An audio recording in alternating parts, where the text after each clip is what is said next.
Before we start today's show, just want to reiterate how happy I am to be working with our friends at Old Smoke. You'll see it better later when I'm in full screen, but you can sort of see it down in the little screen here. Wearing the new JK collection shirt for Saratoga with the canoes. It's awesome. That's on sale now at the Old Smoke website. We also have our t-shirts over there. Lots of popular models. Degenerate Horse Player, One Time, Chalk Eating Weasel, and of course our shirt that comes with the baked-in donation to the TRF. I won, and so did they. And hey, while we're talking about them, I'll give you the other one too. I'm alive in the Pick 5. We still have a few of those left. Easiest way to get to our area of the site, inthemoneypodcast.com/old smoke. You can use the promo code MONEY for free shipping. That's the promo code MONEY for free shipping. And if you want to see the JK collection, go to oldsmokeclothing.com/JK. Whitney Week has arrived at Saratoga. One of the biggest weekends of the season is going to feature 8 graded stakes, including the 95th running of the Grade 1 $1 million Whitney. Fans also get to witness the second leg of this year's Triple Series, the Grade 1 Caesars Saratoga Derby Invitational. Some of the sport's biggest stars will take it to the track, including Grade 1 winner Hot Rod Charlie, Breeders' Cup champion Life is Good, and Belmont Derby winner Classic Causeway. Join Acacia Courtney and the Naira team as they bring you live racing, expert analysis, and picks. And we have a special link when you're wondering, which Fox is America's Day at the Race is going to be on today. If you go to inthemoneypodcast.com/TV, it'll take you right to the Saratoga Live TV schedule. $300 contest on Saturday. You can play in. Find that on the Naira.com website. There's also the Saratoga Showdown, a free-to-play game available daily on the Naira website. And there's also a 2-day Saratoga Derby to Saratoga Oaks bet August 6th to August 7th. For more information, go to Naira.com.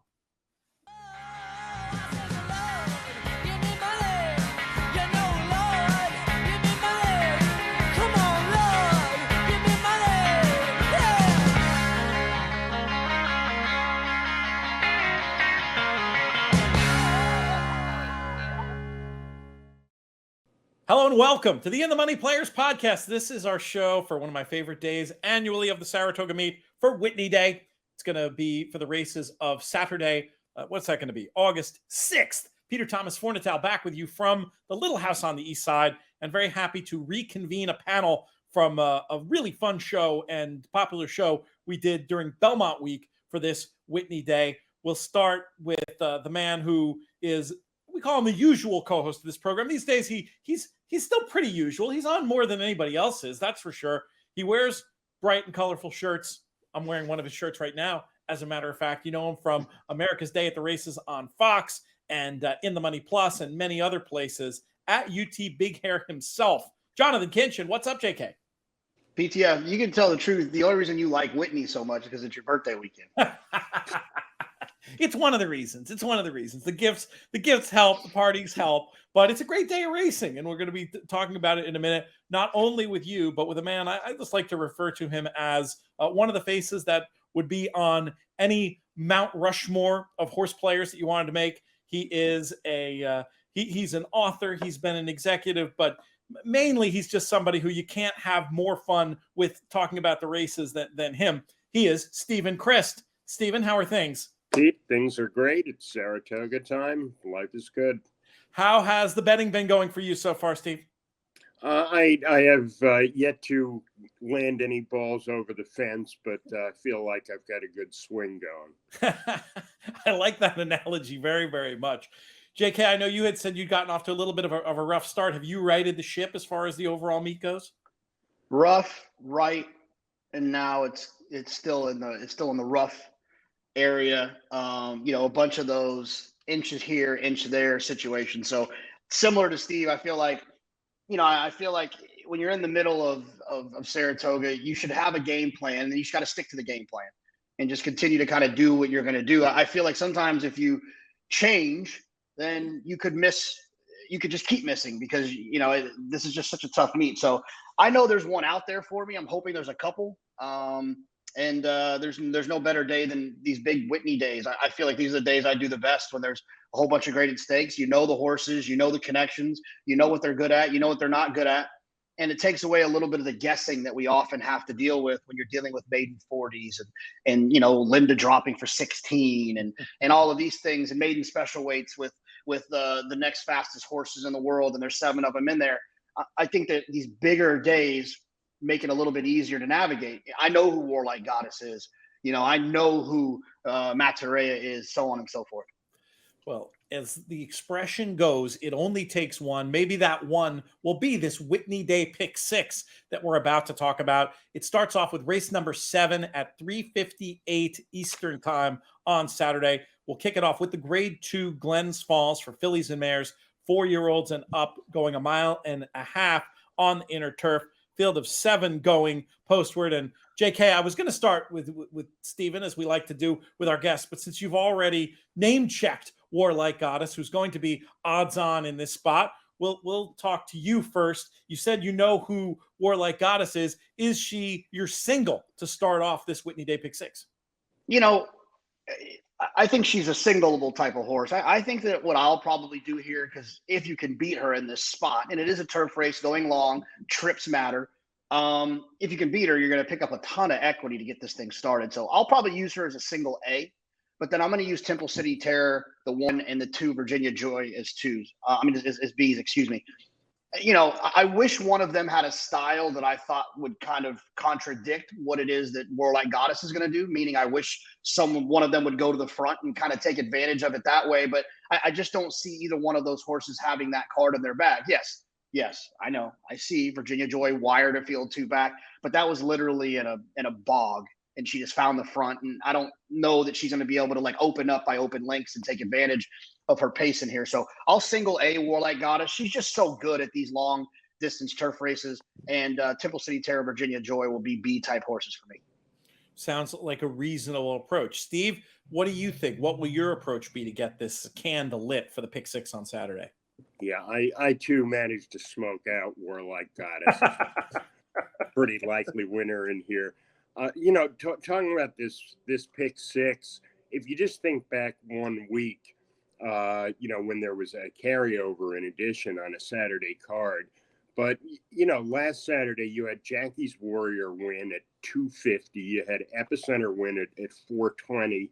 You had 2 other short prices, and then you had bombs in the last 2, and the thing still paid 12,000. So, these are the days when you can single horses like, Warlike Goddess, and there's obviously another one coming up shortly on the card. And the thing can still pay. I think you've got a couple of races where there are horses who look like they have to fall down to lose, and a couple of races where you could hit the all button, and that's what makes these, sequences fun. I would single Warlike Goddess on something like 80% of my play. I think the only other conceivable winner is Virginia Joy. The problem with her is that she really prefers the ground to be different. And, even with some thunder showers predicted today and tomorrow, this turf course is so hard and so fast. I just don't think it's her preferred surface or footing. But I think she's clearly the other horse in the race. So, I'm going to be about 80% Warlike Goddess, 20% Virginia Joy, and Jonathan can take the pool if someone else wins. We'll see what happens with this weather. I mean, I take your point, Steve. The weather's just been so weird, and I haven't seen any meteorologists really get fully right any day. So if more rain than expected comes, I think Virginia Joy is an interesting alternative to potentially do the wire routine. But yeah, just based on figures and form, there's no doubt about who the fastest horse is. Steve mentioned JK 80% of the play running through Warlike Goddess. Do those percentages sound about right to you? How are you thinking of weighting it between those 3 runners? Because I know the ABCX method that Steve has famously espoused is very much of a starting point, but I know very often you'll try to take it to another level and get down into the minutia of calculating percentages of horses and money that's going to run through them. Yeah, it's Friday, and I even when I was in school, and maybe this is just an excuse for being a procrastinator, but I feel like I make my best decisions at the last minute. Even talking about it now, there's a conversation I was having in my head while Steve was talking about, well, maybe it's even a better play if I make Warlike Goddess an A and then use Virginia Joy and Temple City Terror as C horses. That way I'm not wasting those 2B combinations and spending that extra money on the 2Bs when I could just use them as Cs, where if one of them wins, then I'm going to need Matarea to win, right? I'm not going to be able to have Temple City Terror and Wish You Well. So, and I don't have to have them because, man, I just don't see a world in which both of those horses win in the same day, right? Not that it can't happen. It just doesn't seem likely. So why spend the money on the combination? So to answer your question, I could even go higher than 80% if I were to go that route and make those two horses seahorses. All right, let's pivot to the second leg of this pick six, race number 8, an allowance race going 7 furlongs on the dirt, a field of 10 going postward. There is going to be a fairly heavy favorite in here as well, Steve, but is this a spot where you think we might be able to get a price to spice things up a little bit? Yeah, I do think this is that spot. I have, nothing against the favorite in here, but I thought this was a deep and tricky race. I mean, you got 2 Chads, you got 2 Todds, you got an ex-Chad. I thought that, I only have 3 throwouts in the race after my first time through. I thought there were several interesting possibilities in here, and I don't think this is any kind of an unbeatable favorite. Yeah, that favorite we're referring to, St. Tappet, a second-time starter after galloping at 9-5 on debut back at Belmont. For the 7 that you left as contenders, Steve, how did you grade them into A's, B's, and C's this far out? I have not done that this far out. Gotcha. I mean, obviously, St. Tappet is going to be an A with me. But, he didn't really beat anything last time. It was kind of a soft pace in there. And I think, look, anytime you go from a debut maiden win to a one other than, you're obviously stepping up and meeting better horses. But not only that in general, but this is a Saratoga one other than. I mean, you've got half a dozen horses who are capable of running a figure of 90 or better. Which is pretty unusual for one other than. I think they're pretty close together. I think there's a lot of talent in here, and I think maybe this is a race where you can get a price home. One horse I'll mention, because he'll be a very big price, is Fluid Situation, who's a horse who ran a race at Tampa 3 back that holds up to any kind of scrutiny. And the horses have come back out of it and improved on their figures. That was a legitimately giant effort. And he's had, issues in his last 2. He doesn't want to go as far as a mile or longer. But I think turning back here, he's going to be 12-1 or better. He'll be on a lot of my tickets. Were the 1, 2, and 10 the 3 that you were going to X out of here? No, actually, the 2, 9, and 10. I thought the 1 Perfect Munnings had possibilities. I mean, he's second off a long layoff. He comes out of a paceless race where Montauk Daddy, just wired the field. And both he and Silly K, who are coming out of that race, I thought ran well, coming off long layoffs. I have to use both of them in here. Makes sense to me. Jonathan, what's your thought on this one? Let's start with the favorite, St. Tappet. Where are you with him? Well, I think Warlike Goddess is a single that makes sense. I think that Matarea is a single that makes sense.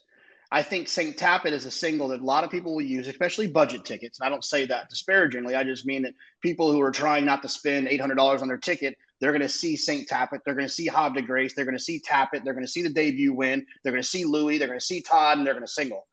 And I think if you can beat this horse, there's a lot of value in that as well. And to Steve's point, when he made the point about half a dozen can run a 90 or better, I'll even go a little bit further. I felt like there was 8 horses in here, depending on what speed figures you look at, that in their careers have run within 3 points of St. Tappet. Some of them run faster or as fast as. So to lean on this horse in this spot, although St. Tappet might run off the screen and be a special animal, bred to be one, I just think that there's an opportunity here that I'm going to use a ton of horses in here. And I agree with Steve on Fluid Situation. I think getting back to this distance is going to be big. And I believe in that race down at Tampa. The last thing I will say is before St. Tappet's race, I reached out to Todd and asked if he liked, and he said that the horse, broke a little slow. If he broke, he's good enough to win. So I almost kind of think to myself, like, did he get lucky and break well? Does he have a habitual situation of not breaking well? If he doesn't break well here, he's not going to win. So I think there's a lot of opportunities to maybe look to play against him. I'm not tossing the horse by any means, especially when I have other strong opinions throughout the sequence. but I do think that he's vulnerable for sure. Give me some other numbers to put for the plus notes, JK. It sounds like you might use 8 of the 10, but any other thoughts on ones you definitely want as A's or definitely want tossed would be useful to me. Yeah, I mean, Osborne, the 9 can win. Money Supply can win. Hometown can win with the switch to Actress. Let's see if that horse. Yeah, I'm not cutting in line to bet horses off of Chad Brown, but Rob Actress is one of those guys that I would give a look at. Fluid Situation, like we talked about.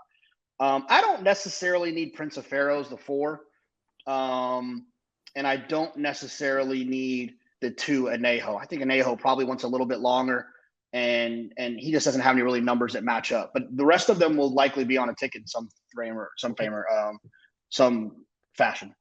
Some way, shape, or form, we like to say. We'll see. Way, shape, or form. What was I going to say? We'll see how it plays out. We're definitely spreading in that race, and I wish we had time for the tangent about the efficacy of or lack thereof of using a runner like St. Tappet when it's so clearly a race where spreading is going to be going on. But I think it's an important point because the internet seems to have an answer to that. Maybe I think I promised you'd be out of here in about 11 minutes, JK. But if you want to do the tangent, let's do it. I got like 11 and a half. Look, if you're gonna single a horse like Warlike Goddess, and you're gonna single Matarea, and you're gonna try to have a $20 pick 6, it doesn't make any sense to let a horse trained by one of the best trainers that's ever walked on this planet, who won first time out, that couldn't be bred any better, and just toss the horse. It just doesn't make any sense. Like Steve said, these things still pay well, especially on the big days. There's so much dead money. There's so many people at that racetrack that are playing the pick 6 that couldn't handicap themselves out of a wet paper sack. You have to play on a day like this, and you don't want to get beat by a horse like St. Tappet. Now, the last time I played devil's advocate in a panel with the 3 of us, I got my hat handed to me. But at the risk of doing it again, I will say this. When it comes to, I do have some, I take your point, Jonathan, but I have sympathy for the point of view that to effectively play an extended pick sequence, you need to have opinions. And one opinion that could make this sequence worth playing is the idea that there's not enough between St. Tappet and the rest of this field to justify St. Tappet's price, and therefore constructing a ticket with the express purpose of reflecting that opinion also makes sense to me. So I also would have sympathy for somebody who said, I'm just going to chuck this thing completely. Now, I was going to ask Steve what he thought of this, but Jonathan, you seem desperate to speak. Yeah, I mean, I get that argument, but how much am I going to save by using 8 A horses and tossing St. Tappet? Because I can't separate the other ones. Now, if you love Fluid Situation, big fella, go ahead and single him and do your thing. But like, I need a lot in here. And I would argue that using St. Tappet equally to Money Supply, equally to Hometown, equally to Fluid Situation is me formulating my opinion. I am weighing my opinion by making a 9-to-5 shot even to an 8-to-1 shot. Steve, where do you stand on this debate? Yeah, I have little sympathy for that devil's advocate argument. As Jonathan said, I mean, if you're going 7 deep in the race, why would you throw out, a horse who's perfectly capable of winning? Do you really want to be right everywhere else on the card and all your other good ideas are correct, but you didn't use St. Tappet because you wanted to be a big man and say, I'm leaving out the favorite? I mean, I just think that's self-destructive. The idea with multiple tickets is to be able to take care of various scenarios. And one of the scenarios is I'm really smart everywhere else, and St. Tappet, wins by a pole at 8-to-5. You want to get nothing at the end of the day just because that happens? I really don't see the logic of that. I think in my own play, I would certainly use St. Tappet, but there are some favorites that I do think it makes sense to build a ticket and just leave them out completely because you're sure that the theoretical return on investment on them would be so bad over time. But for me, St. Tappet is just too well-bred and too logical to fall into that category. But I mean, I think for all of us, there are favorites who we'd want to oppose enough that we would completely leave them out. I mean, that's part of the fun of playing the game. Isn't that part of what we're trying to do here? Is find favorites to beat completely?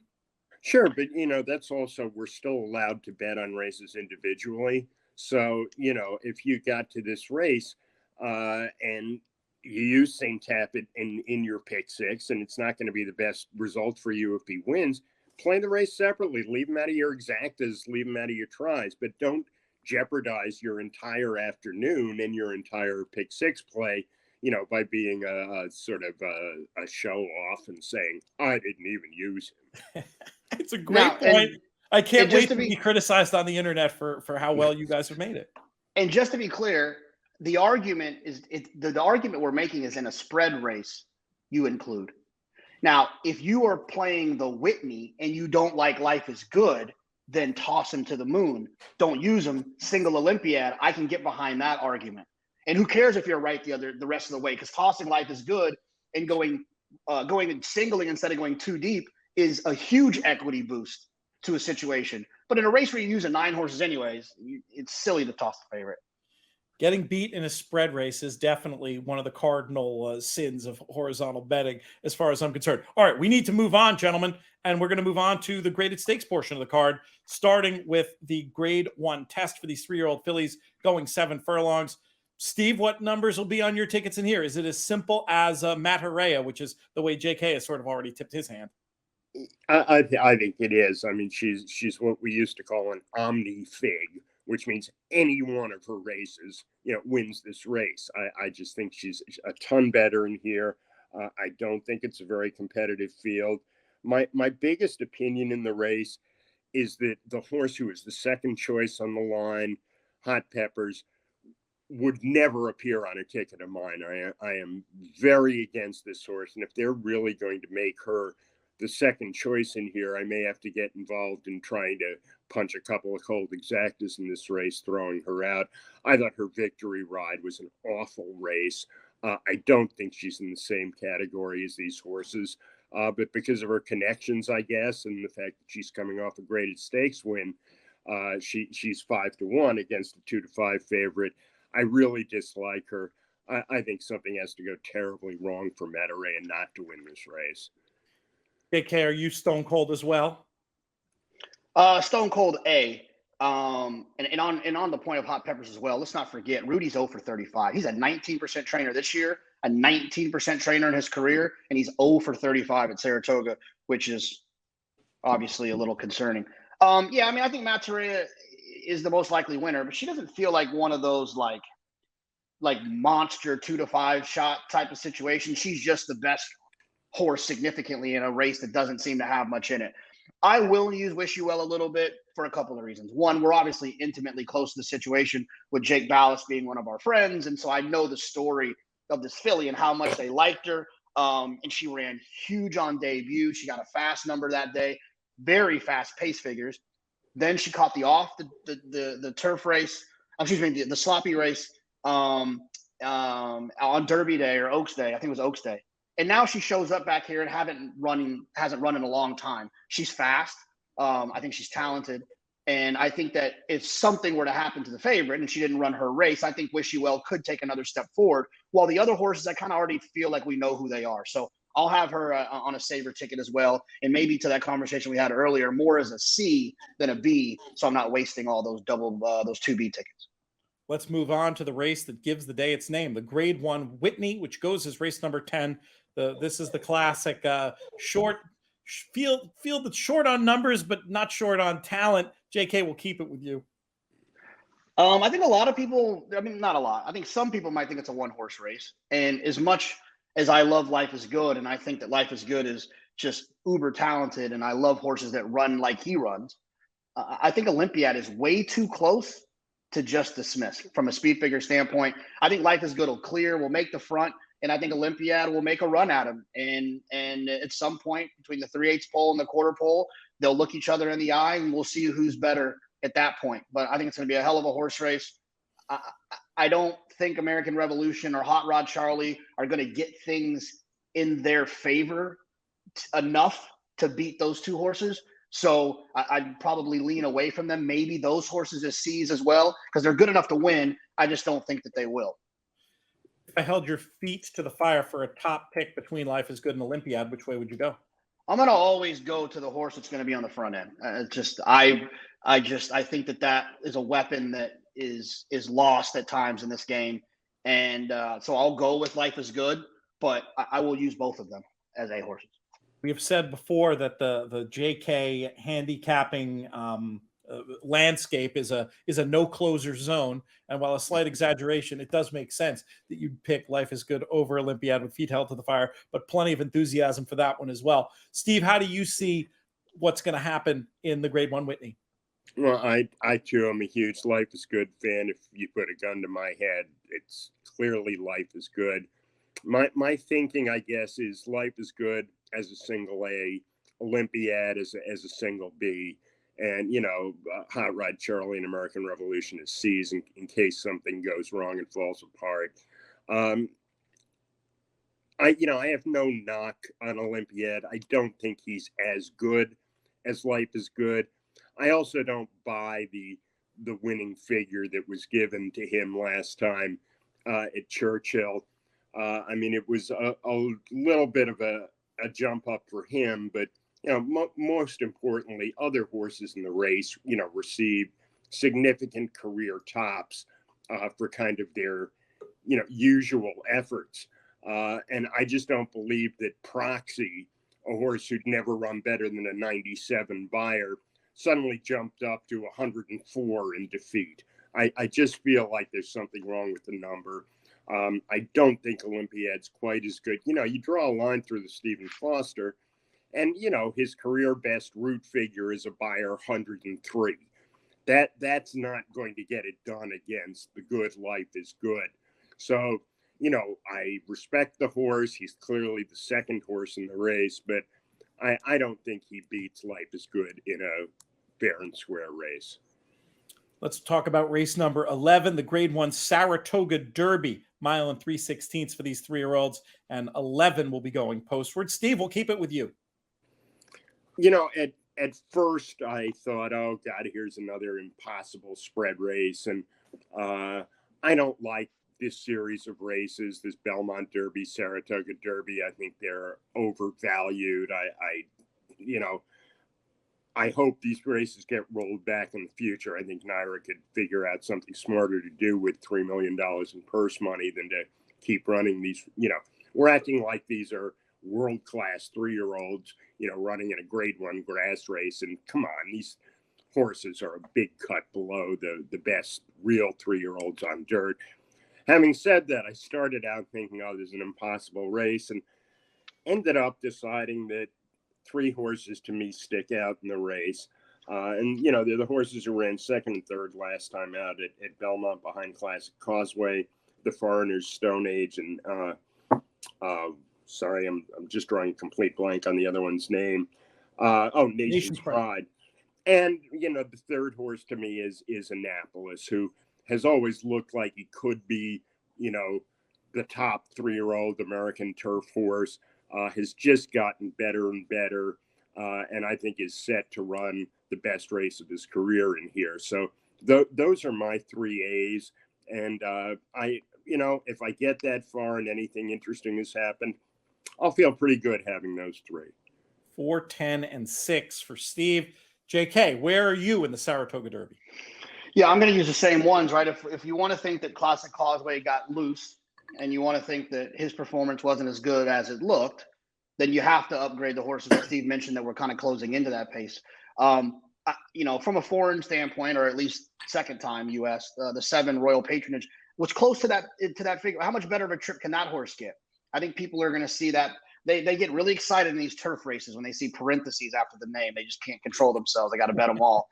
I don't need that one. I think Annapolis is the horse from a speed figure standpoint. He's tactical, which I love in these races, because while the other ones are back there, messing around, getting stopped, getting wide, Annapolis is going to be sitting second or third, stalking with Irad Ortiz, just waiting to pull the trigger. And so I like him in there. And then I thought Emmanuel was okay. The figure wasn't fast last time. Got an easy lead, though. So we'll see. Maybe that horse will go out to the front end kind of. And then I don't know. I feel like that horse is at least interesting from a certain standpoint. Worked last time with Annapolis, but this will be one of those races where I'm pretty, I'm 3 or 4 horses as A horses, but then I will use 4 other horses as like B types because it's turf racing and wild stuff happens. The 2 Grand Sonata I'll use underneath. If Stolen Base shows up here, we'll see. Actually, they didn't scratch today, so they're not going to run tomorrow because I think they're still in today. And Side Dog I'll use as well as like a B type. I'm over the Classic Causeway thing. They, last time was the time, and they won't let that horse get loose again. Who would you make your top pick? You mentioned the 6, 3, 10, and 4 as potential A's. Who I would go with 10. I'll take the 10 Stone Age. You get Johnny in this situation, it's. I wish it'd be a lot of fun if Johnny could get his 1,000th win in a stake like this, but he'll have to go on a furious run today and tomorrow to pull that off. But he's 7 back, if I'm not mistaken, from 1,000 right now. But no, I like Stone Age. Just has to work out a trip from out there.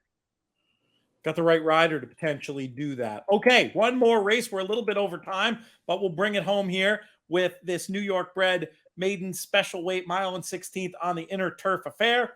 Steven, how are we going to get paid? Well, I have a big root in this race, and that is for there to be a bunch of scratches. I thought this race was close to impossible. I hope to get alive to as many horses as I can reasonably afford in here. This race is a scramble.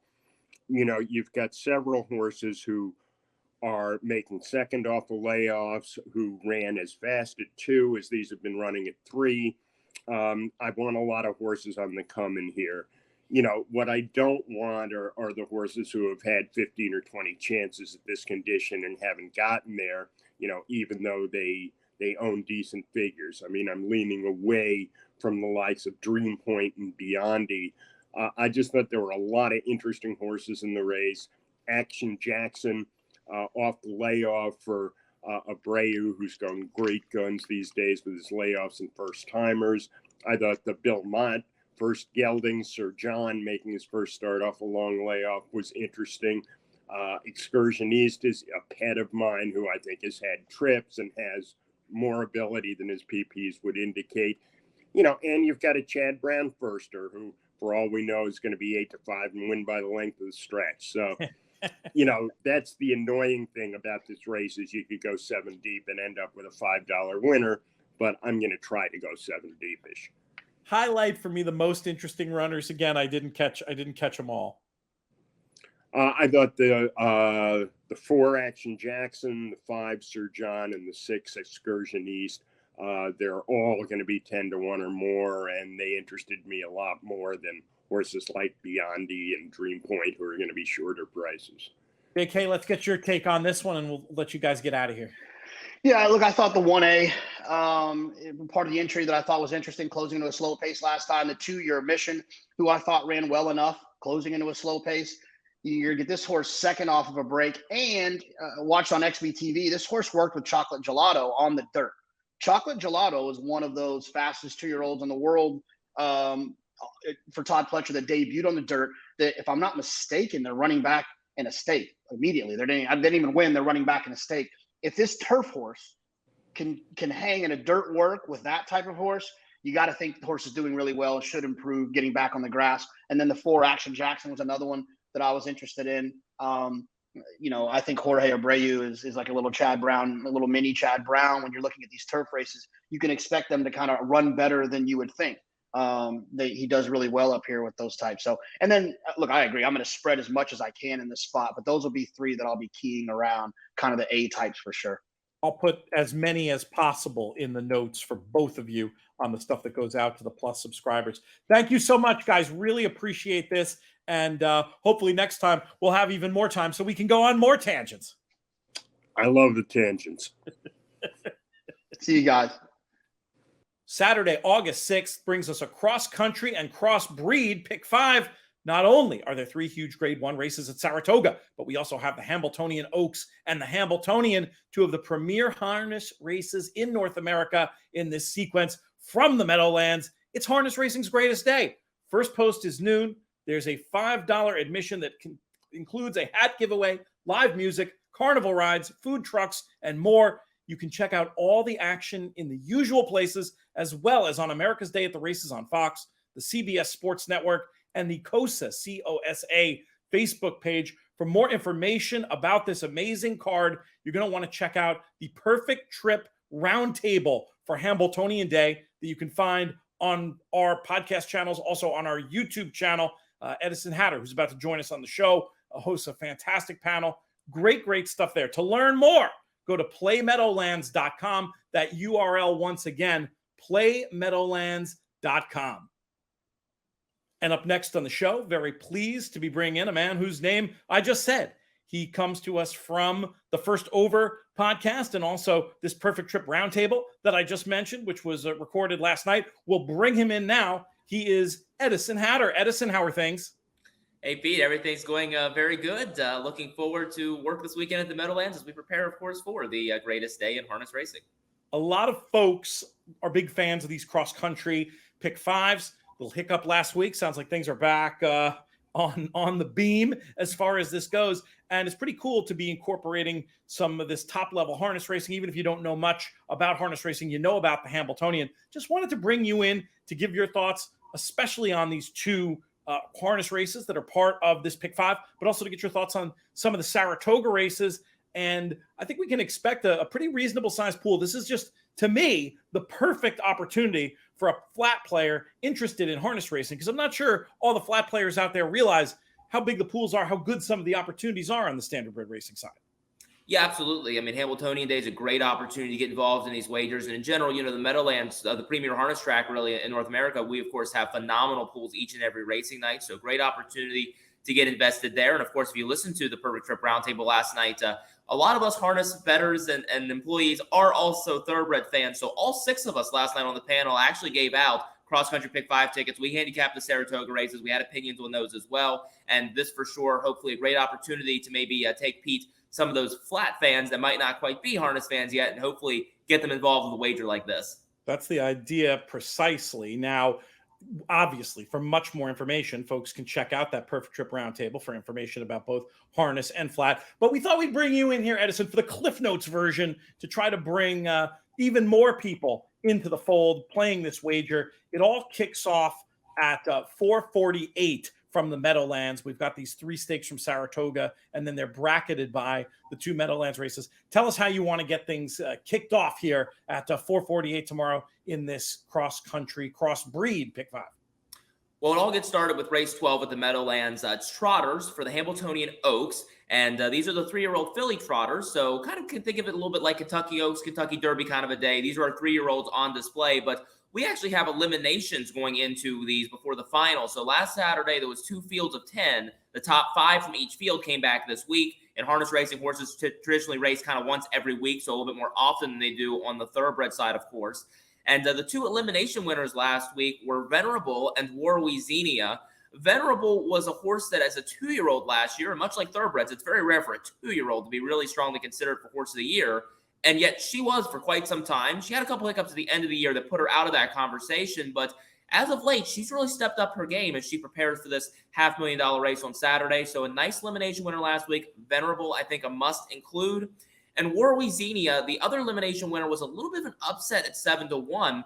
The question for her going into the elimination was class. She had been racing a lot of conditioned companies. She hadn't really seen these type of stakes company before, but she was nearly last turning for home. And, of course, much like thoroughbred, it's kind of tough to make that much of a sustained move that quickly through the stretch. But she went pretty much from last to first down the stretch and just looked really impressive doing it. So she's now 7 for 8 this year, and she's finally got that little bit of class under her as well. So those are the 2 I look to, are the 3 Warwick-Xenia and the 5 Venerable to kick off this sequence. But again, if you listen to the roundtable, of course, there's plenty of other horses that other people mentioned and lots of other ones you could possibly include.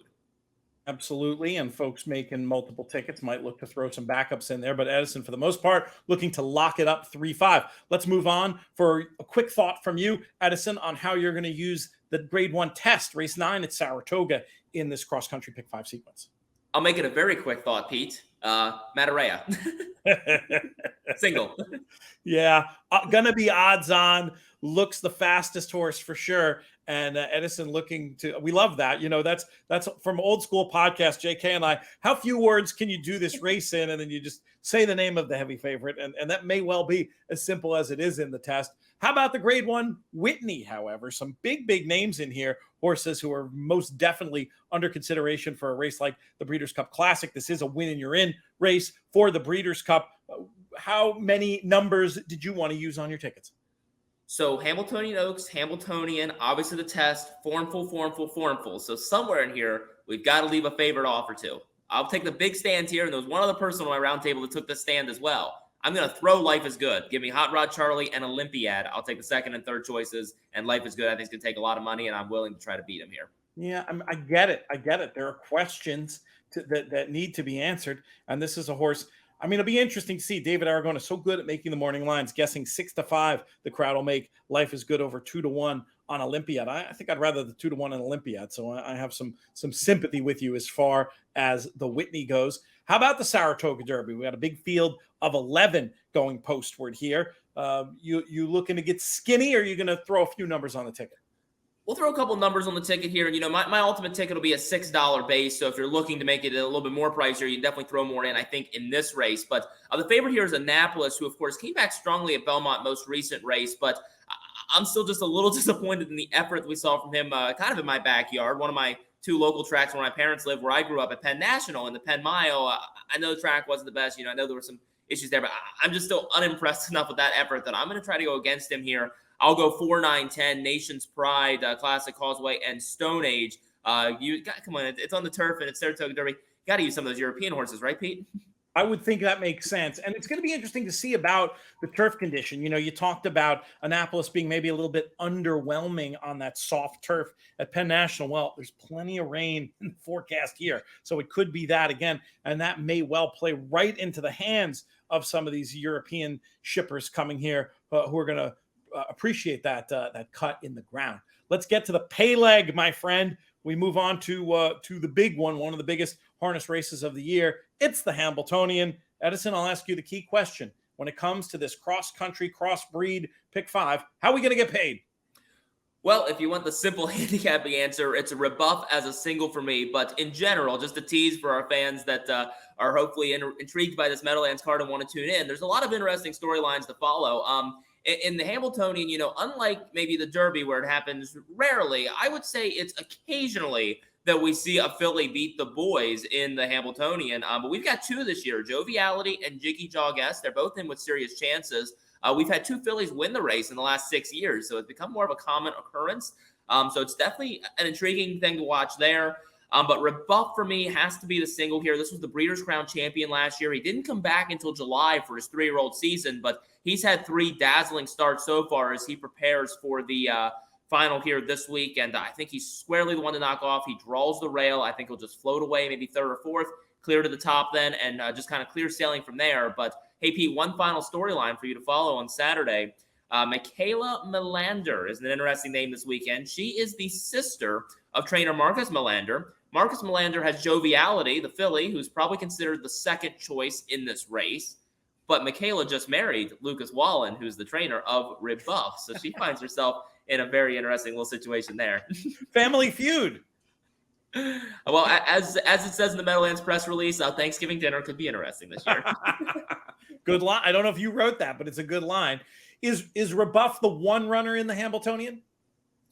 Yeah, he is the one horse in this race. And again, there's a lot of different horses in there that we discussed on the roundtable, to include otherwise. But for me, I just think he's far above the best. A lot of other people, though, thought other directions. I'll tell you the horse that gotten a lot of buzz with both our live comments that we had on the show, as well as some of the panelists, is the 7, Temporal Hanover. This horse is 8-1, and it's Jürgen Christholm, who comes to us from Sweden. He's one of the top drivers over there, but he might not be quite as well known here to the American fans. So you might end up getting a pretty good price on him. And he raced a very good second right behind Jiggy Jog in the elimination last week. So he definitely could be worth a look as well, and then include at what should be at a pretty good price.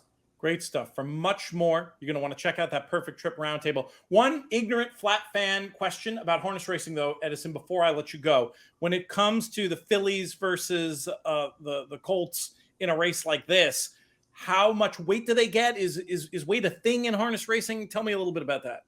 No, so it's not something we look at when it comes to harness racing. The drivers, there's no specific weights to them. And I imagine I guess I just always assume this. I assume this is kind of the obvious answer, but I guess a little bit of the physics that, carrying something on your back is a little more strenuous. You notice that weight differential versus pulling behind you, I think is a little bit, less concerning. So no, there are plenty of guys, that are guys. I can think of some 18, 19-year-old drivers that are probably 100 pounds of that.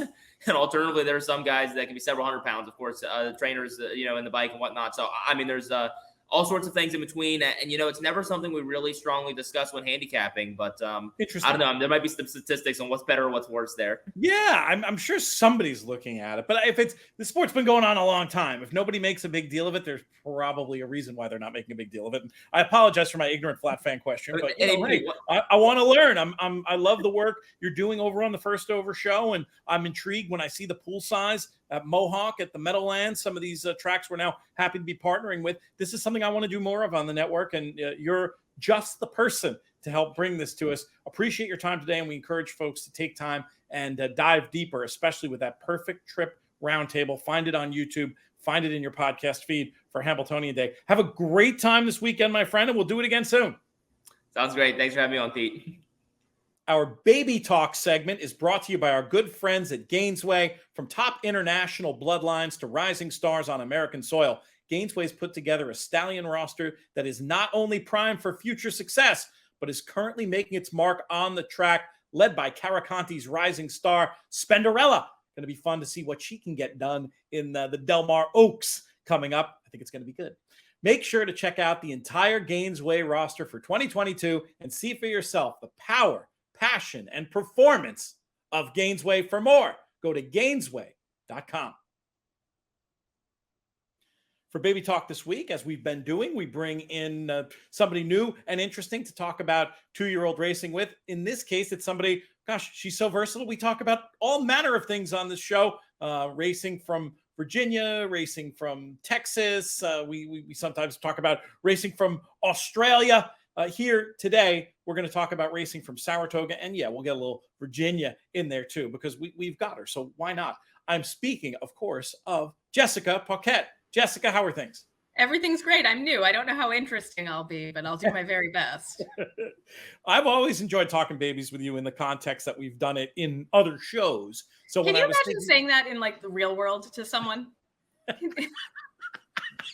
I think I might be canceled immediately, right? I mean that just it doesn't hold the same meaning as it does in horse racing. But I think for you like me, one of the things that's so interesting about summer racing, whether we're talking about Colonial or Del Mar or Saratoga, is taking a look at these 2-year-olds and looking at the first-year sires and trying to make assessments and figure out what's what. And we know from your work that you've done on these shows, but also on the Colonial simulcast feed, that you're very, very good with being able to look at horses and see traits that are maybe passed on from both sides of the pedigree. And yeah, so that's part of the reason why I wanted to get your thoughts on these. I mean, how much do you, as a racing fan and as a bettor, enjoy 2-year-old racing?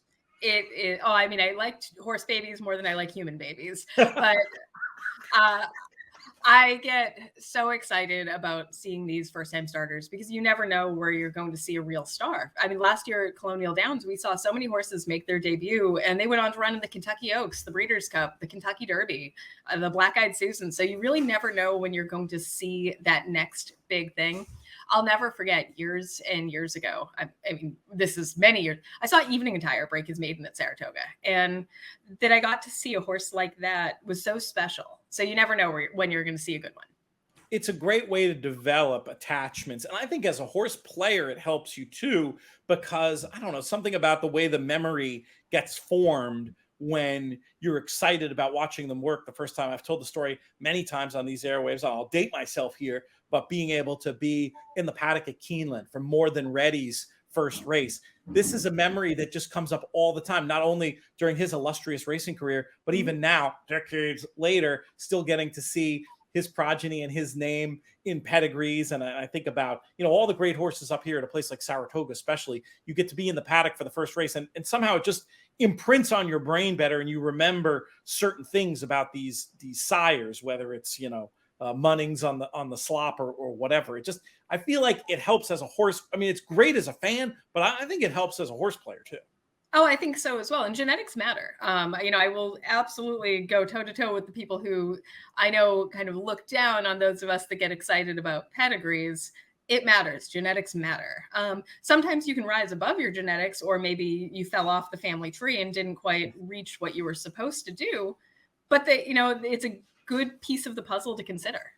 For sure. And as is the idea of looking at horses in the paddock, especially with young horses. I saw a strange Twitter thread the other day and somebody saying, well, you couldn't just make money betting on somebody's opinion in the paddock. Well, I don't think you could make money alone in horse racing betting on any one single factor. That doesn't mean there isn't signal. I mean, you can, if you can find a factor that's worth, I don't know, 2 points of equity, that could be the difference between a winning year and a losing year. And my own opinion is that, especially if you're getting insight from someone like you, and you develop this insight on your own, you could be worth well more than 2 points, especially, when it comes to somebody like yourself who gets to see these horses, day in, day out, to be able to hear your opinion on how a first-time starter has progressed from start 1 to start 2. That to me is invaluable information. Well, and I think people sometimes get a little confused about what the role of a paddock analyst really is. You should take what I'm telling you and make your own opinion with it. It is information that you're maybe not getting in the program. They're insights. Throw it out, use it in the way that works for your tickets. I think that's a good point. And then it's interesting to know the way that like the computer teams will use this information, and bookies as well. We've had Dallas Baker on, whose job for many years was going around what they call the mounting yard, I suppose, what we'd call the paddock. And it's just another factor in the algorithm. This one, I forget, he told us how he did it at one point. And it's something like you can parade on a factor of I'm just making this up. We'll have him talk about it at some point, but 1 is parading poorly, 5 is parading great. And parading just means how you look walking around in the paddock, to do the translation. And that will change. It doesn't take an even money shot and make them 10-1, but it might it's still a huge difference to take an even money shot and ease them to 6-4, or conversely, that 5-1 shot that's parading a 5 is as good as possible. Maybe becomes a 3-1 shot. It's just another factor that folks should be looking at. But of course, you're not just somebody who looks at horses and forms opinion. You're somebody who has a knowledge of pedigree and enjoys the handicapping process. And that's why we're going to bring you in to talk about the 3 races we are for this segment. And it kicks off with Saratoga's first race on Saturday. This is an early post, just so folks know, 12:35 to kick off this marathon 12 race card. And this is some of my favorite types of races of all, where we've got these 2-year-olds going a mile and a 16th on the inner turf. My first thought around this configuration is that I'm going to want to see some experience. I'm going to value experience over a first-time starter when it comes to going 2 turns on a tight turf course. But there's also some first-time starters in here who I know are going to command some attention. Where did your eye go in this race, Jessica? Well, I think Alexis Zorba, you get the experience, sure. And I think this is going to be a horse who maybe is a little bit overbet. I think there could be a potential future real star in this race. And Alexis Zorba, you're going to see Joseph O'Brien, you're going to see John Velasquez, you're going to see a good race at Saratoga last time. And I think this horse, you're not going to get any value with him. Maybe he wins. However, I am super excited to see Red Route 1. Thoughts and prayers to John Imbriel. That one seems like it's going to be a little tricky. As I just chew over that's that. A hard one. Red Route 1. That one's harder than it seems. Son of Gunrunner out of a mare named Red House. This is a horse with some crazy pedigree. Red House is a full sister to Untappable, also a half to Patio Prado. And this is a little bit of a Texas tie-in here. So Untappable had one of her first foals race on the turf at Sam Houston, which I thought was a little odd at first because I forgot she was a half to Patio Prado. And I was like, oh, that makes sense. This mare, I don't think is going to wind up to be all that much. Her daughter that debuted on the turf, but she'll break her maiden at some point. The horse that I'm most interested, though, this Red Route 1 is a full sibling to Red Run, who won the Bob Bork Mile at Sam Houston and has had a really solid year. Physically, I was so impressed by how well-developed and precocious Red Run was. This was pretty early in his 3-year-old year when we were down at Sam Houston on Champions Day or Ladies Classic Day that the Bob Bork Mile was held. And he looked like a 4-year-old. He was this, the gun runners are never these big, strapping, tall horses, but they are built like he was, little, stout and stocky and kind of can do anything. So Red Route 1, I think, a horse with a super bright future. And I think he can win it first out. And any opportunity on a Gainesway sponsored segment to get Tappett's name out there, Red House being by Tappett, is well worth doing. Can we talk about Caracatti for a second? Yeah, please. I'm a big fan.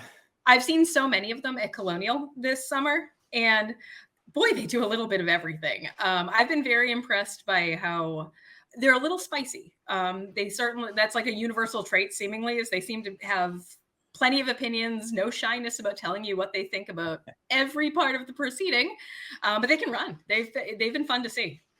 Excellent. Yeah, we love getting that in there as well. Let's talk about this pedigree on number 7, Battle of Normandy, for a minute, Jessica. By City of Light off to a promising start, and then the Kitten's Joy Dam, adorable miss. Is this one on your radar as well for this spot?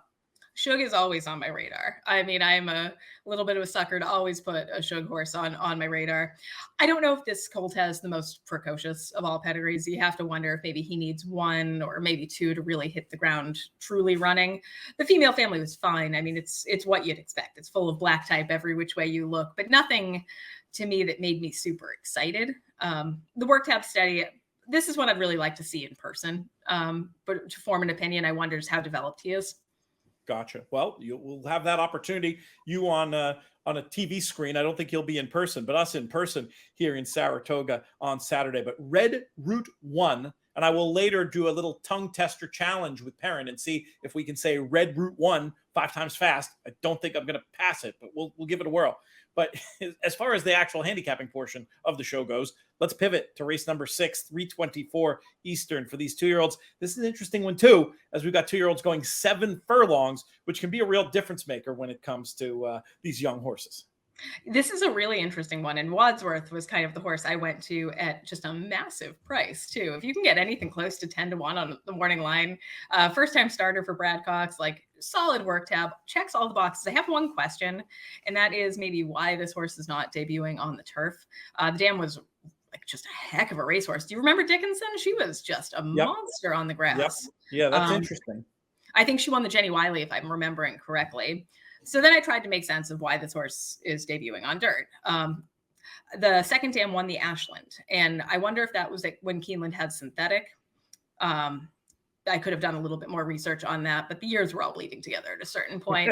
But this horse just crazy class in the pedigree. Quality Roads can do dirt, can do turf, can do a little bit of everything. I feel like this one may want to go longer than 7 furlongs, but I'm very interested. This is a potential long shot I'm really interested in. When you're getting a price, that's when you roll with that. And you were right about Dickinson winning the Jenny Wiley. And I just pulled up Little Bell here, and I'm trying to see what year that was. I mean, we are old, so I think that may have been when Keeneland had the synthetic. Yes, indeed. 2008 ran in the spinster there. But yeah, this is an interesting pedigree for sure. And Brad Cox, rarely makes the wrong decision. And he seems like one of these trainers very often. Yeah. And he more than most trainers, I feel like, moves them from surface to surface with like aplomb. And I feel like he has had so many nice turf horses as well that if this horse had the ability on the turf, he'd probably run it there. So any others in here that like just intrigued you as a racing fan, if not necessarily as appealing of a betting proposition as Wadsworth? Anything you wanted to chat about for a minute? Disarm obviously kind of stands out to me. The Asmussen Barn's having a terrific meet at Saratoga. Gunrunner, and that same cross that we just talked about. Yeah, it is a very similar out of a Tappet mare. I imagine this is about the reddest chestnut that you could ever find, being, Gunrunner out of like a chestnut Tappet mare. This horse is just going to be so red. He showed plenty of ability in his debut. Was really professional, was gaining at the end. I like to see that, even if a horse doesn't maybe have the best start. And we'll chalk that up to an educational debut. I think he has a good chance to win. I don't know if he's, we'll see how good he is. Stayed on really well, going 5.5, which, as you point out about these gun runners, they can do anything. But looking at this pedigree, you'd think the 7 would be well within the scope. And, maybe you get a little tick up in the odds there because of people being afraid of the 2-year-old breaking from the rail going 7. It's not my favorite thing, but it's something that I think more often than not, you get compensated for in terms of price. And statistically, it's one of those things where statistically, it doesn't have negative footprints the way that I get why people don't want to break from the rail with a 2-year-old, especially coming out of a chute where they so often break half a step slow. How much does it bother you as a horse player, 7 furlongs at Saratoga breaking from the rail for a 2-year-old? For me, I consider the barn. I think there are some horses that prepare their horses a little bit better out of the gate than others. And if we can say anything about the horses coming out of the Asmussen barn, they come out of the gate running. They're, like Wesley Ward as well. These are horses that are schooled really well at the gate to break very sharply. So I imagine, even if they maybe had a slow start in that first race, they won't again. Did you have an opportunity to take a look much at Arthur's Ride? This is a son of Tappet out of a Point Given dam, making the debut for Bill Mott and Joel Rosario. Certainly, Mott, we always say this, not known for winning with first-time starters, certainly can win with first-time starters. Looking at the pedigree, I'm thinking maybe he's going to need this first race, but I can't rule the horse out either. I wonder how big this colt is. That's the first thing I think of when I think of, Tappet out of a Point Given mare. Point Given was so, he was so big. Yeah. I was not a Point Given fan for whatever reason. He was one of those horses that never did it for me. But I imagine this colt has some size to him, and you wonder if maybe he needs to grow into those big long legs and what I imagine is just a big gawky baby body. And then we've got the Todd Pletcher entry that will surely take loads of money. Croupy by Curlin out of the Malibu Moon mare. Don't Forget About Me. I feel like there should be a U in there just to get the 80s rock and roll reference. And then yet another gun runner with number 1A Point Proven out of Secret Jewel by Bernardini. Either of those on your radar for this spot? Oh, for sure. Secret Jewel was a very nice stakes horse. She's produced a black type winner. Some pedigree there. And the gun runners, what a stallion. What a stallion he has turned out to be. The worst take I think I've ever had in horse racing was like when Candy Ride was a 3-year-old. I was like, oh, he's not much. I'm not that impressed by him. And what a legacy he has wound up having. It's been unbelievable and just been building and building through this unprecedented gun runner success. Let's go on to some Monday racing. We'll be doing more on the network with Monday racing. I think I'm going to leave it to you and Nick and a special guest to do our Mid-Atlantic Pick 4 show this week. But I really do relish the opportunity to get your thoughts on this Colonial Maiden special weight, which goes at 5:57 on Monday, 5.5 furlongs on the turf. And you picked this race as one to talk about. So I'm assuming that means you've got one in particular you're excited about. Yes. So number 8, Super Flag, has one of the coolest female families. There's a reason that writing program comments for the races at Colonial Downs takes me an embarrassing amount of time. It's because I wind up going down these deep rabbit holes that, I'm like 4 generations in being like, I remember this horse. This was great. But the class in this horse's female family. His second dam's a half sister to Miesque's Approval, World Approval, Za Approval, and Revved Up, all serious turf stars and millionaires. Okay. I wonder if this one, needs a little time and maybe needs a little distance. Like 5.5 maybe short for him, but the Tremendous Barn does really well with first-time starters. Doesn't have like the statistic. In my mind, I think they do better, I guess, with first-time starters than they do. Like that ROI isn't that great. But I've seen at Colonial so many nice 2-year-olds come out of this barn. And Victor Carrasco does like a really, really good job giving these debut runners a good warm-up and a good experience. So I think if this horse can run at all, I think he has a chance. I'm going to put this one in the tracker right away. And I'm almost hoping we get one of those useful split the field or, do a little something, but not something so gaudy. So then we get a big price next time. Yes, we can bet with both fists on the stretch out. Because I do think, just looking at this pedigree seems like one that just crying out for maybe a little bit of experience and more distance. Any others in here you like to maybe go with Super Flag? The Kelsey Danner horse, the 7 Dunedin, did kind of everything right in his debut, and that experience edge does go pretty far. Yeah, being able to nab, probably passing tired horses, but whatever. I just love to see that, some interest, some ability. They understand the job. Yeah, exactly. That they're not just kind of going around out there following their friends home. And I sort of like the comment too in the chart, unhurried inside, and then you get a little bit of an outside draw, that benefit of experience back in just 20 days certainly makes sense that the Dunedin is going to be part of the mix here in this Monday race at Colonial Downs as well. Well, that's great stuff, Jess. We really appreciate you coming on here. Folks, we'll be back with you to talk about that Monday pick 4 with Nick Tamero and hopefully another special guest there as well. I don't think she's quite confirmed yet, so we'll keep that in the back pocket for now. But can't wait to have you back on and can't wait to see you on the TV. Colonial's been just a great signal to have going, and I love the way you do your on-air work and also the social media work you're doing, promoting what's a really fun and solid product down there. So keep at it. Thank you. It's a lot of fun to do. Happy to be doing it. Tune in this weekend for 2 Breeders' Cup Challenge Series win and you're in races. The first is the Whitney from Saratoga, which features a scintillating matchup of the top older males in the country. The winner will receive an automatic entry into the $6 million Longines Breeders' Cup Classic on November 5th. Also on Saturday, we have the Clement L. Hirsch from Del Mar, with the winner receiving automatic entry into the $2 million Longines Breeders' Cup Distaff on November 5th. Both winners will also receive entry fees paid by the Breeders' Cup, a $10,000 reward to the nominator, and a $10,000 travel allowance for horses stabled outside of Kentucky. Coverage starts on Saturday at 5 p.m. Eastern on NBC. This weekend is also the first of 2 future wagers for the $6 million Longines Breeders' Cup Classic. The future wager will list 24 wagering interests for the Classic with a $2 minimum bet, win bets only. The wager opens 12 p.m. Eastern on Friday, August 5th, and will close at 6 p.m. Eastern on Sunday, August 7th. For more information, go to breederscup.com. Next up on the show, we turn our attention to Monmouth Park, specifically this Monmouth Park Saturday card. And to do that with us, we have from InTheMoneyPodcast.com, Nick Tamero. Nick, how are things? Good morning. Doing great, Pete. Ready to talk about another exciting card in Monmouth. And from the bet makers, and we've been talking about this big news about fixed odds betting in New Jersey. Maybe we'll do a minute on that before we dive into the races. We have Dallas Baker. Dallas, how have things been with these big new developments going on? Yeah, really good, Pete. It's as we've always said, the timeline at the start was going to be governed by the timeline at the start. No real key milestones apart from getting everything right throughout. We took a significant step last week with the launch of the website, monmouthbets.com, where New Jersey residents can now bet on fixed odds, not only having to be on track. The app from the App Store is probably only a couple of weeks away, which will be the next step. And so everything's moving well.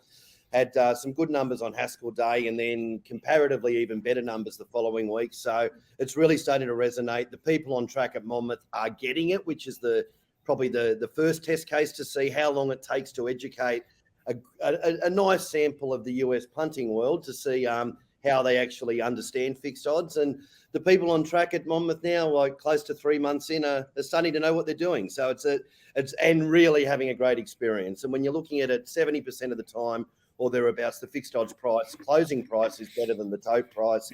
People are getting double the dividends in a lot of cases. So It's great to see smiles on people's faces and not whinging about, I took it at 5-1, it came into 5-2 or shorter. They're saying, I got it at 5-1 and it started 5-2. And if that isn't good for racing, I don't know what is, Pete. Yeah.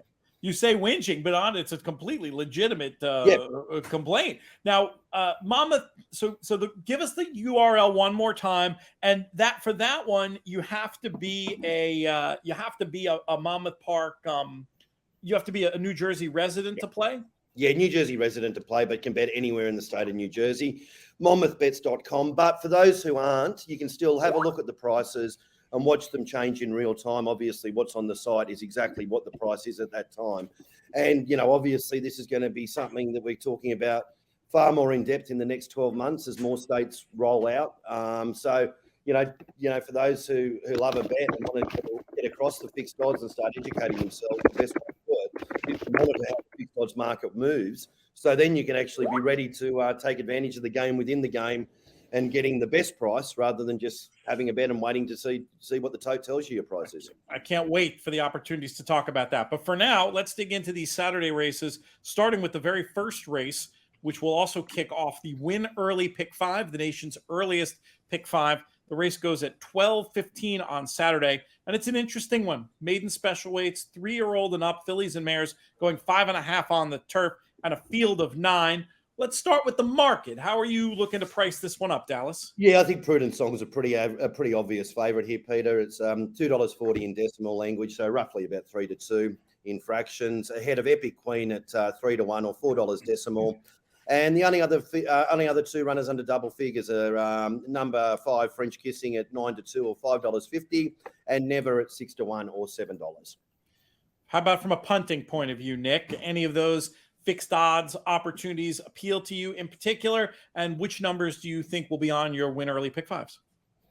Yeah, I think, Prudent Song is a deserving, pretty heavy favorite. One of the disadvantages of taking a horse like this is she likes to do her running late, which obviously sprinting on the turf can be very risky. I would say that that Epic Queen has an advantage tactically, and I think I would try to probably get involved with that. She didn't show quite as much early speed last time out, but she finished well, went third behind Prudent Song. There was a decent amount of pace on that day. I'm hoping that Prudent Song gets a little bit of a jump on her. Or that Epic Queen rather gets a little bit of a jump on her. So I would loan the 3, and I'd use the 6 and 7 as backups. The 6 Little Jessie's a little interesting, was 12-1 in a big field last time out for Ken Sweezy and got into some trouble on the turn when she had a hard time keeping up from the rail. Now she draws towards the outside. I think that might be a little bit of a potential edge.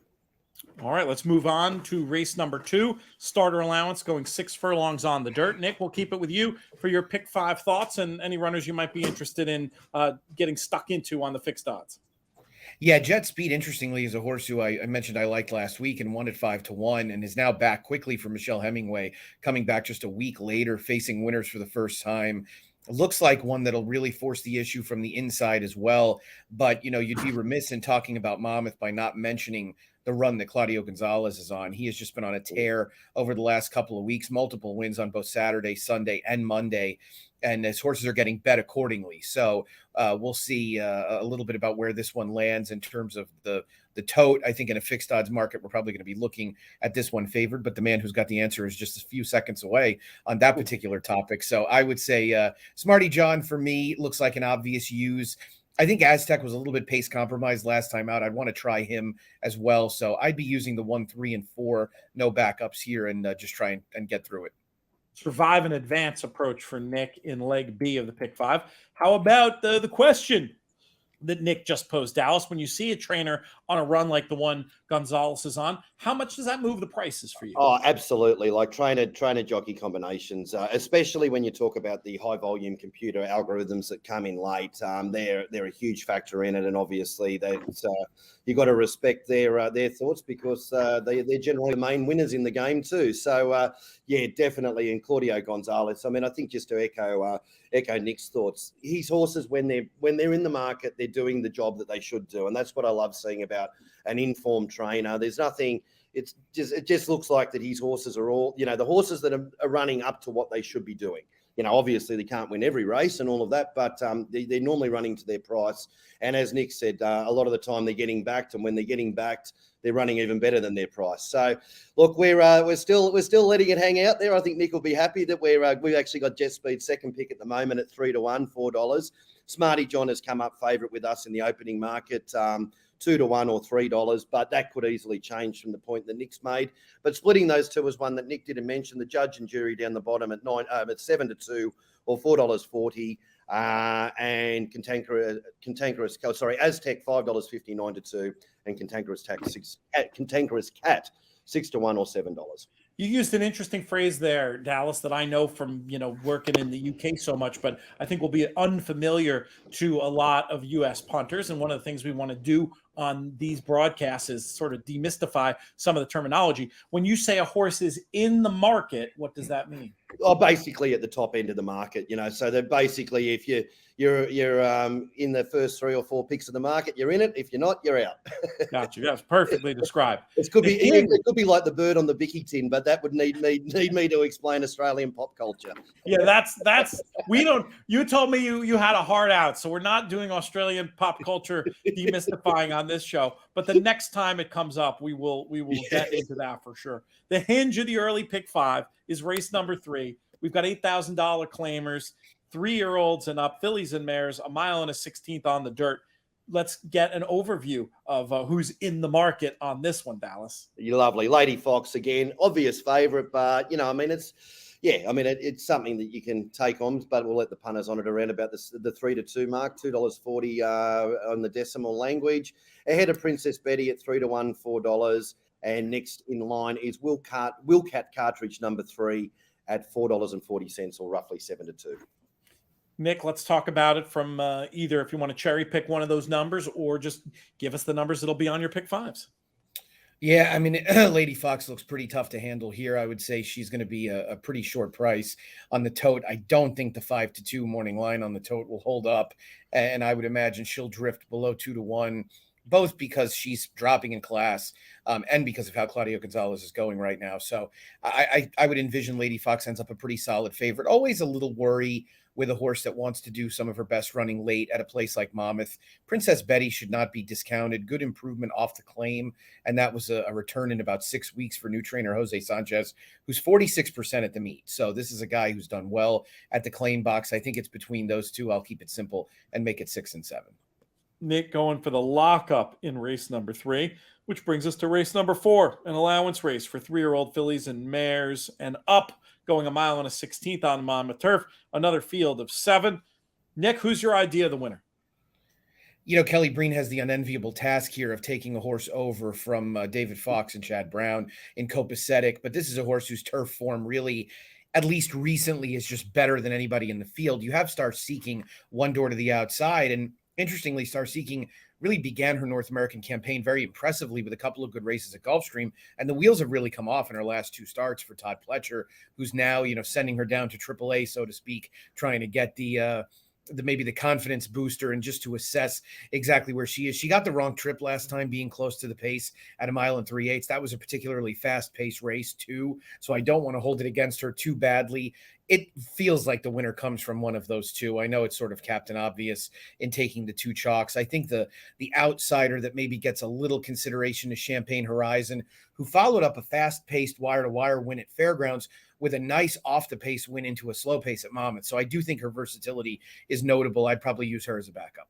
All right, 4, 5, and 6 a little bit for Nick. Let's talk about where the market is on Nick's selections in this one, Dallas. Yeah, pretty much exactly as Nick said, Pete. Copacetic is 2 to 1 and not quite favourite at $3 decimal. Star Seeking roughly about the 3 to 2 mark, $2.60. So yeah, they look like they're going to sit down and sort out a battle for favouritism. Next in line, Champagne Horizon 4 to 1 or $5, and Aziza down the bottom $7 or 6 to 1. But yeah, as Nick said, looks like pretty much on form a 2-horse race, and that's pretty much how we expect the market to evolve. We look to pay out this win early pick 5 with race number 5, where we've got 3 and up Jersey bred fillies and mares in the allowance ranks with 75,000 in the pot and the distance 1 mile and 70 yards. We'll ask you the key question, Nick. How are we going to get paid? I've been chalky pretty much thus far. I'm going to take one horse at a decent price, I'm hoping at least, and that's the 6 Princess Georgia, first off the claim by Claudio Gonzalez. Inside last time out, probably not the place to be. This is a big trainer change from a basic standpoint with Claudio taking this horse off of Calixto Juarez, hoping that we get a little bit more involved early with Princess Georgia, and I'm going to ride that Claudio Gonzalez and Rojas wave. All right. Any backups for you in this spot, or is it Princess Georgia or bust? Now I'm going to stand alone and just try and smash it. All right. We'll see how it plays out for Nick. Let's ask you, Dallas, what price do you have on Princess Georgia? Would 9 to 2, $5.50 be all right for you, Nick? Is that okay? I'll take it. I'd be moseying my way down to the fixed odds window if I was at Monmouth Park. All right. So a very, very soft 9 to 2. It's about to be wound in. Stuff you, Nick. Love you, mate. But it's, it comes down to finance before romance, mate. No, obviously not. So $5.50 for Princess Georgia. We've come up with Rachel Caroline, number 3, favourite at 5 to 2 or $3.50. Ahead of Bamboo Garden at 7 to 2, $4.40. And the hugely successful claim so far from Kelly Breen, Muzzletoff, is still kept safe in the market at around about the 4 to 1 mark, $5. And I'm sure once you claim a horse, you'd probably like to see something other than 2 wipes beside its name. I think that's safe to say. Yeah. Before I let you guys get out of here, we have another minute. Let's look ahead to the stakes race a little bit later in the card, 3:53 p.m. We've got this race for 3-year-olds going 6 furlongs on the dirt with 100,000 in the pot. The Jersey Shore Stakes. Nice field of 10 here. Very curious to get an overview of the market from you, Dallas. Yeah, lovely. That is race 9 we are talking about, obviously. Yes, race number 9. Okay, so send by it pretty it's the Nick Tamaro market. Nick, high, wide, and handsome. Up we go. I've been waiting to be able to say that for 4 weeks. And we have explained it now. You can go back to another show and look at the high, wide, and handsome. Anyway, it means that there's a lot competing for favoritism, really. It's not much between 4 or 5 horses here. Senbei is narrow favourite at 7-2, 440. Ahead of Lightning Larry at 4-1, $5. Then Provocateur and Nakatomi sitting on the 9-2 line or $5.50. And then the next one, not too far away from that either, of a Revolution, 6-1 or $7. So as you can see, it's a bit of throw them up and pick up sticks as far as the market goes. Nick, is there one in particular that you fancy or a vertical approach that you have in here to put forth? You know, it's an interesting bunch. And between what we saw in the Amsterdam last week and then the Housebuster overnight at Colonial on Monday, there's a pretty good amount of these, mid-range, decent 3-year-old dirt horses in the sprint ranks. So, I'm interested to see how Lightning Larry runs coming back from a layoff. He was very good in the Chick Lang, and Jorge Delgado opting to run him here. Chantal's in for the ride. So I think if that horse was available at 5 or 6 to 1, I'd probably be pretty interested. I don't know how much less than that he'll go, because as Dallas said, this is a very competitive race on paper. I think if the morning line gives you any indication, everybody's between roughly 4 to 1 and 6 to 1. So everybody of the contenders. So yeah, I'd probably go with Lightning Larry. I would definitely be betting against Senbei, who is a deserving favorite based on those New York running lines. This is a horse who's been very fortunate on multiple occasions, and I think the clock's going to strike midnight. 4 to 1 the field on a morning line, very unusual. That's for sure. And the fixed odds back up that idea. Competitive stuff, a race to definitely check out. If you're up here in Saratoga, a lot of time between races, check out Monmouth. It's been a fun product. And then especially if you're a Jersey resident and will eventually have the opportunity to be betting the fixed odds. There's a lot going on down there at the shore. Nick and Dallas, thank you so much for your time today. Thanks, Pete. And should just say, mate, look forward to seeing you over the weekend. We're coming up for the sales. So yes, obviously a lot of people watching this will be at the sales. So we'll have the team of Zach Taylor, Billy Pasquale the fourth, and myself there on the ground. So if any questions about fixed odds movement or whatever, come up and see us. Love it. Do you have this? I hate to ask this question not knowing the answer, but do you have a formal sponsorship with them, or you just be more hanging around? Yeah, same as last year. Speaking of Billy Pasquale, there he is. Just in time. Just the same as last year, Pete. You were there and enjoyed it all. So yeah, we're happy to get behind a great organisation like Fasig Tipton, as we are all of the great organizations we get behind in US racing. Well, including, I know you guys are big sponsors of the TRF barbecue up here at the end of the month, speaking of other industry initiatives. And yeah, if you're interested, and sometimes that room is like Fort Knox, but if you're a listener and you're going to be around and you have fixed odds questions, hit me up, Twitter @LoomsBoldly, or through the contact page in themoneypodcast.com, and we'll figure out a way to arrange a meeting, hopefully in the air conditioning. Guys, thank you so much. Thanks, guys. Talk soon. See you.